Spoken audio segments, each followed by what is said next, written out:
Satyabama Institute of Science and Technology, Chennai and Sriperumbudur.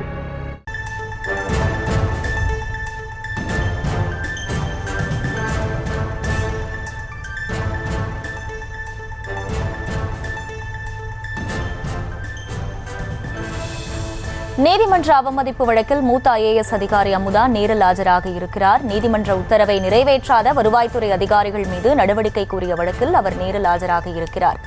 நீதிமன்ற அவமதிப்பு வழக்கில் மூத்த IAS அதிகாரி அமுதா நேரில் ஆஜராக இருக்கிறார். இது பற்றிய அண்மை செய்தியை பார்த்து வருகிறோம்.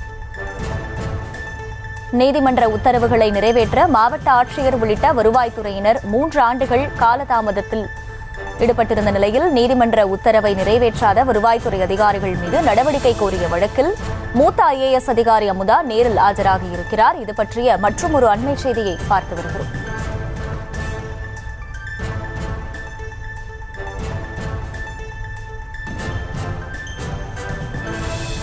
நீதிமன்ற அவமதிப்பு வழக்கில் மூத்த IAS அதிகாரி அமுதா நேரில் ஆஜராகி இருக்கிறார். கூடுதல் விவரங்களை செய்தியாளர் நாகேந்திரன் வழங்க கேட்கலாம். நாகேந்திரன், வணக்கம். இந்த வழக்கின் பின்னணி என்ன? முழு விவரங்கள்.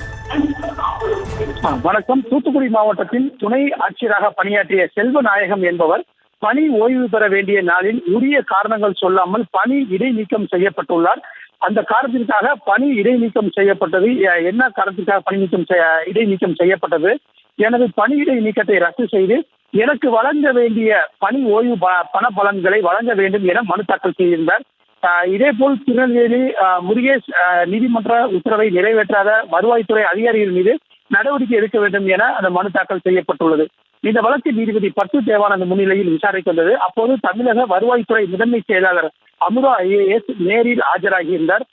இந்த வழக்கு விசாரணையின் போது நீதிபதி பல்வேறு கேள்விகளை எழுப்பியிருந்தார். குறிப்பாக பார்த்தென்றால் கடந்த 2 மாதங்களில் மட்டும் உயர்நீதிமன்றத்தில் 550 நீதிமன்ற அவமதிப்பு வழக்குகள் தாக்கல் செய்யப்பட்டுள்ளது. நீதிமன்ற உத்தரவுகளை நடைமுறைப்படுத்த பல செயலாளர்கள் அளவில் 3 மாதங்கள் ஆக்குகின்றனர். ஆனால் மாவட்ட ஆட்சியர்கள், மாவட்ட வருவாய் அலுவலர்கள், வருவாய் கோட்டாட்சியர் மற்றும் தாசில்தார் அளவிலான அதிகாரிகள் நீதிமன்ற உத்தரவுகளை நடைமுறைப்படுத்த 3 ஆண்டுகள் ஆக்குகின்றனர். அரசு அதிகாரிகள் நீதிமன்ற உத்தரவை நிறைவேற்ற மாட்டோம் என்பதை கொள்கையாக வைத்துள்ளனர். இதில் கல்வித்துறையில் அதிகமான நீதிமன்ற அவமதிப்புகள் வழக்குகள் பதிவு செய்யப்பட்டிருக்கிறது. கடந்த 2023ஆம் ஆண்டு தமிழக தலைமைச் செயலாளர் இருந்த சிவதாஸ் மீனா நீதிமன்ற உத்தரவுகளை தாமதமின்றி உடனடியாக நடைமுறைப்படுத்த வேண்டும் என உத்தரவு பிறப்பித்திருந்தார்.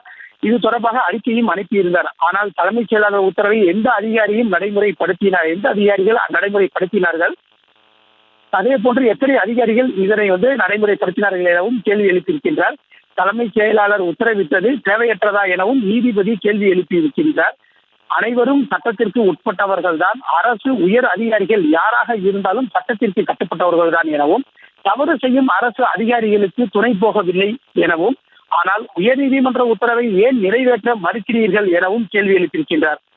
இந்த வழக்கின் போது அரசு தரப்பில் நீதிமன்ற உத்தரவை நிறைவேற்றாத மாவட்ட வருவாய் அலுவலர் மீது நடவடிக்கை எடுக்கப்படும் என உறுதியளிக்கப்பட்டது. இந்த வழக்கில் நீதிமன்ற உத்தரவை நிறைவேற்ற போதிய கால அவகாசம் வழங்க வேண்டும் எனவும் கோரிக்கை வைக்கப்பட்டது. இதனை ஏற்றுக்கொண்ட நீதிபதி இந்த வழக்கு விசாரணையை ஏப்ரல் 2ஆம் தேதி ஒத்திவைத்து உத்தரவு பிறப்பித்துள்ளனர்.